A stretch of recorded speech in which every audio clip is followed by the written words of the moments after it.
do we come to the conclusion that we think we know what's going to happen? All the time. Very many times. Right? Almost all the time. I mean, everybody's giggling, but I was like, if I really said this is dawning on me as I'm sitting here, I'm like, holy, how many times do I think, if I really stopped and paid attention to this, that I think I know what's going to happen. Like, I'm going to go talk to so-and-so, and I don't know what they're going to say. Or, I know what's going to happen today. I know it's it. I know it. And so if we were real honest about position one, which is God is God, I'm not, and I'm not supposed to deny Him being who He is and letting other people be who they are, right? That was kind of it. Don't shut other people out. That's really the principle behind it. Is and then in doing that, accepting who I am. So it's like accepting everybody's position. I was gonna say you have to accept who they are and just can't. Yeah. You can't have an expectation of how they're gonna respond. Like no, I ain't gonna lie. I had that problem a long time with my boss. I already knew exactly what he was gonna say. It's gonna be a I don't say jerk if you wanna, in my opinion. But I already knew how he was going to be anal and all this other stuff, so I was already putting it in my head at exactly how he was going to act instead of just accepting who he was at that point. Okay. I was gonna say there's amends and stuff that I need to make, and like some of them being my parents and stuff, and I look at them oh man, this is gonna be rough, and then I was writing it down as you were speaking about it, and as Will was talking, I was writing stuff down about that because it brought it up, reminded me, and I was like, man, I was thinking about it, I'm well, it can't be as bad as it would have been if I would have talked to him then about it, in an active addiction, or before I am where I'm at now, or where I'm going to be in the position to be able to make those amends. And I was thinking about it, well, it's definitely not going to be that bad, and it's what Jake would say to me when I came here, it's you'd be surprised at the answer you're going to get if you actually speak about something. Mm-hmm. It's not going to be what you think it is. And many times, countless times, that's happened. Just speak to whatever, be open, authentic, and you realize you're not going to get the answer that you thought you were going to get in the first place. Yeah. And just when he was talking, it brought up that with my parents and stuff. So, Well, and that's in and of itself. That's the issue, right? Is that we think. We you know what I'm saying? we think instead of just doing, we start thinking. Yeah. It's like last week we talked about think before you think, right? And the whole thing with obedience is that we're supposed to just do it. It does and I was listening to a lesson today, and it was because this week's parsha is kadoshim. It's on being separate, being holy, and doing these different things to kind of lead into loving others. It's kind of the concept of it. But there's all these little micro instructions that go into it, and it's all about you do it because you're supposed to. Not because anything's going to happen or not happen, right? But we always have to have we are so result driven of what's the result going to be that we can't just do things because that's what we're supposed to do. And what it ends up doing is forcing us in these positions where we've got to figure things out before we go do them, right? And we miss out on a lot because it was just telling me we were talking about expecting how people would respond. That's a big one with everybody, right? I got to talk to so and so, but they're going to respond this way, or they could respond this way. And I'm like, how awesome would it be that if I never cared how anybody was going to respond and never thought, what's their response going to be? I just actually spoke whatever was on my mind and did whatever I was supposed to do with no concern for what someone's response was, right? Because their response is their deal. My job is to act and respond in a proper way that God's called me to act and respond to that matches with the principles of my recovery, right?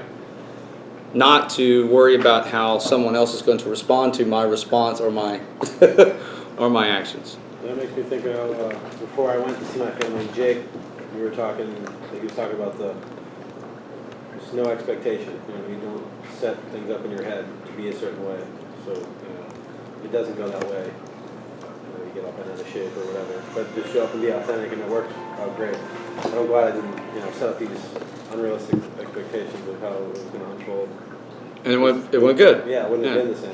So. Either way, I was going to go good because you're doing what you're supposed to do. Yeah.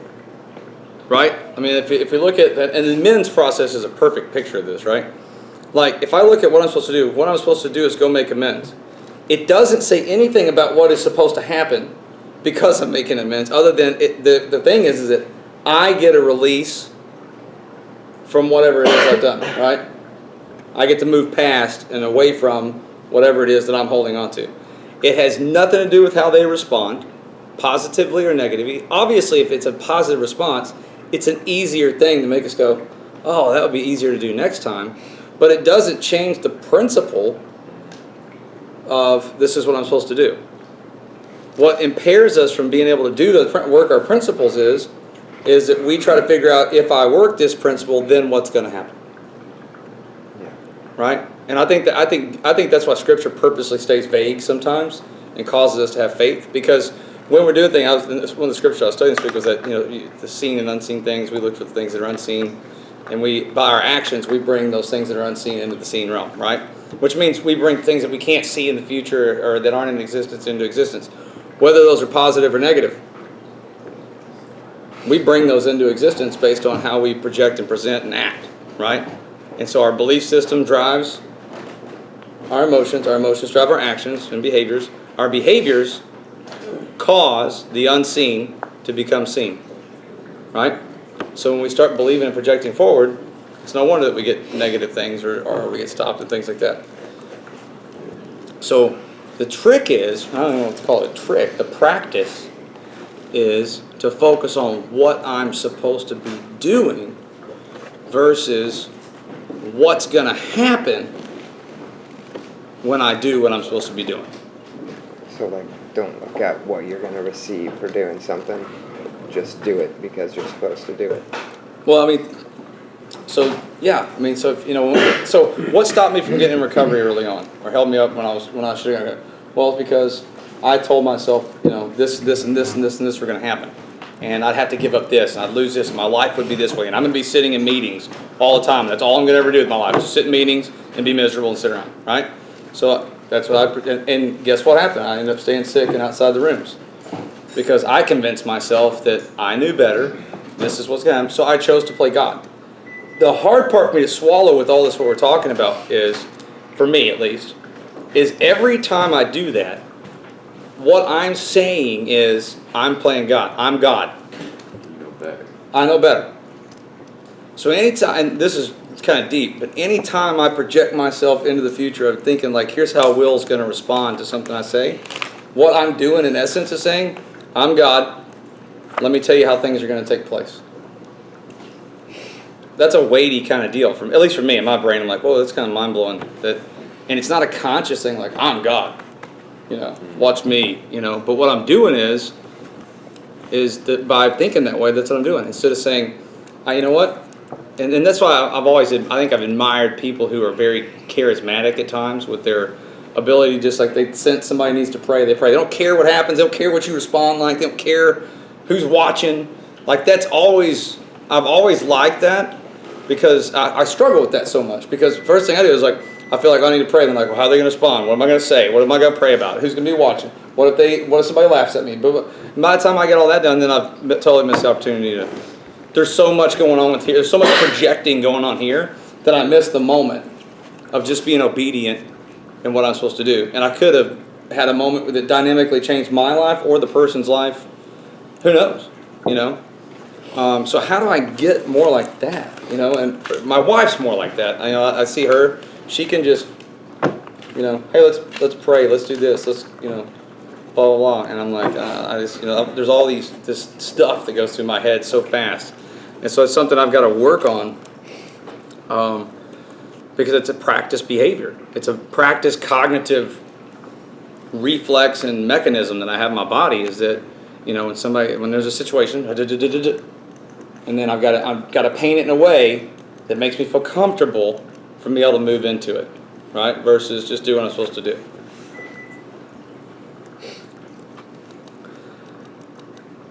So I don't know. I don't know what you guys think about that, but to me, it's like,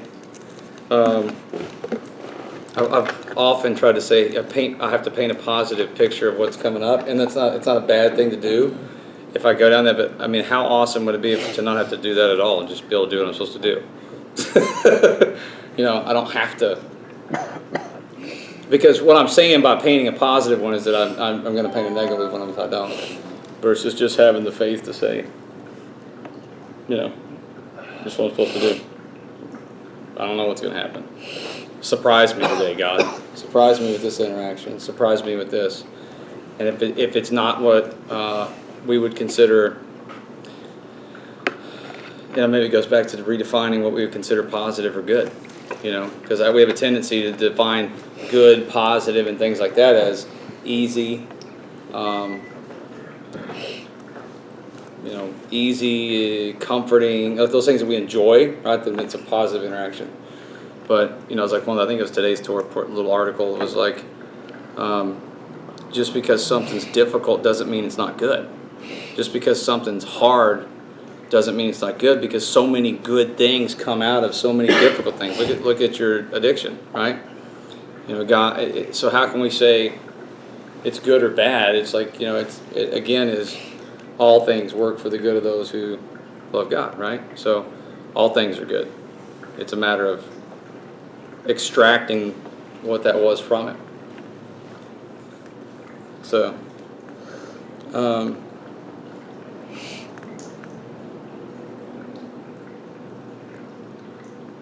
I think the big thing for me when I was looking at this was, how do I, one of the things that hit me was, when I'm looking at having to project a positive future, it's a very self-centered thing, because what I'm saying is, it's like a whiffum, right? Like, what's in it for me? So I've got to look at the future and figure out what's in it for me so that I feel good enough about moving forward into it, right? Instead of saying, what's in it, let me figure out what's in it for Mark. Let me try to find a way to figure out something, whoever I'm interacting with, let me figure out how I can help Mark, right? Then I'm focused, I'm others focused. I'm trying to figure out in every situation how that I can help elevate, encourage, build you up, do what you need to do, speak into your life, do those things. Well, there's not room for me when I'm busy doing that. I don't have to worry about the outcome, because I'm too busy focused on that.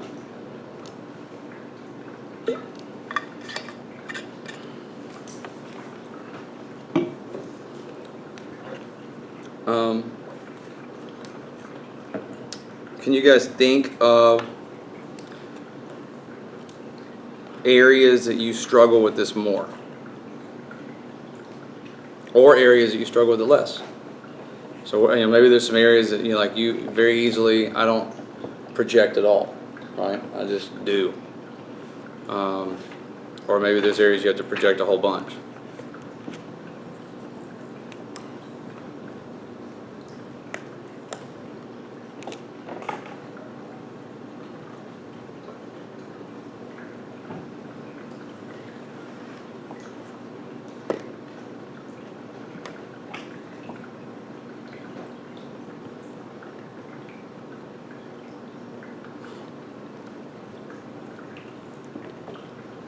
Nothing? I'll share with the facilitating classes that exact mindset of the playing God, I'm in the results thing. I feel like I'm supposed to go up there and say this magical thing and everybody's on fire, mid-Roshan and all.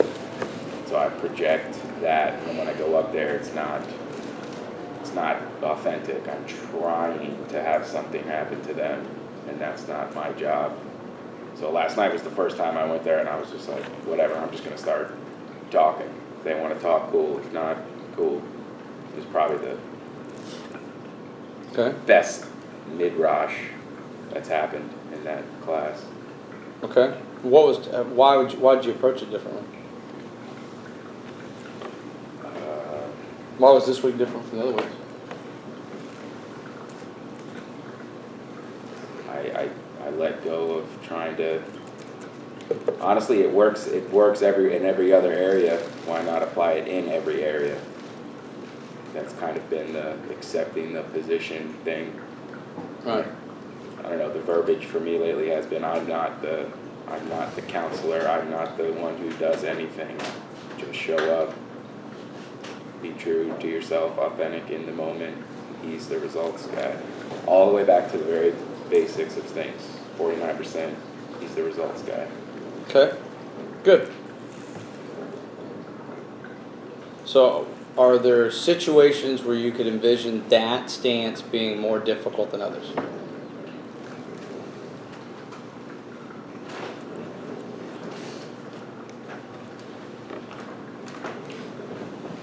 Yeah, it would depend who's on the other side or what the scenario is. Okay. Just take Denver for an example, talking to some preacher of some church of hundreds of members. What am I gonna say, thinking about what could I possibly say to this or that or this, and that's my thing when I take people and me and put myself in a position and them in a position instead of just be authentic. Right here, right now. Half the time it's, there's plenty I want to share, but I don't want to be preaching or anything like that, but you just overthink. So, yeah. So being with other people that are in a different status, you view as a different status, can get in your head right, because you see them positionally as smarter than you, older than you, more senior than you, more knowledgeable than you, less knowledgeable than you, younger than you, right? Because maybe that's, you could reverse it, right, and be like, well, how are they going to understand me? Because they're younger and they're not at where I'm at, So now, therefore, I'm not going to say anything because they're not going to get what it is, or this person comes from a different part of the world than me, or from a different income level than me, or a different educational level than me. Like, we can come up with all these different things to convince ourselves why we should or shouldn't, and versus, like you said, being authentic. I know, like, for me, the harder environments for me sometimes are like work environments, where it's not recovery environments. Typically, I sometimes are easier, depending on what I'm doing. When I was teaching, like up, in CR, it was really hard because I was always trying to plan out, like, how's this going to sound? Blah, blah, blah, blah. What's the presentation going to be like? Are they going to all fall out in the spirit? Whatever else stupid crap I'd put in my head, right? And it was ridiculous, Thank God, he still works despite of my arrogance and stupidity. But, all that rumbles around. How am I going to present this? How's it sound? Versus just like really letting God speak to me in that moment.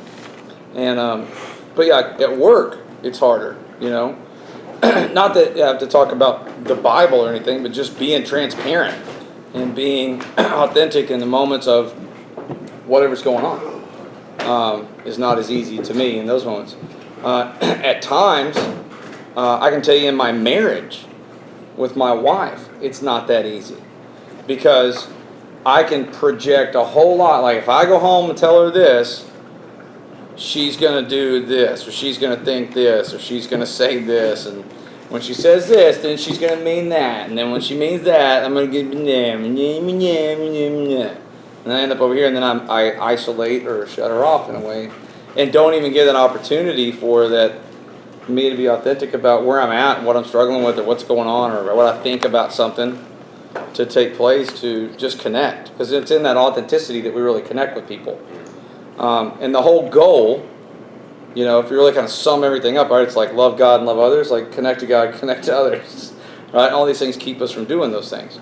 All the other little principles and rules and everything are all like specifics on ways you do that, right? That's why I think Jesus said, all the law and the prophets hinge on these things. Well, all those instructions are just small micro ways for us to connect with each other properly, right? How we properly connect with other people and how we properly connect with God. But being authentic strips all the barriers. That's why when I kind of look at Jesus, that's why I think of, like, he didn't really care what the people thought.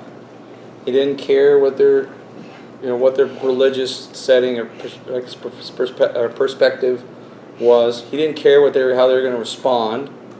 He went into each moment and authentically did what was right and what needed to be done, right? And some of that, I know for us, it comes with learning what needs to be done and how it needs to be done, right?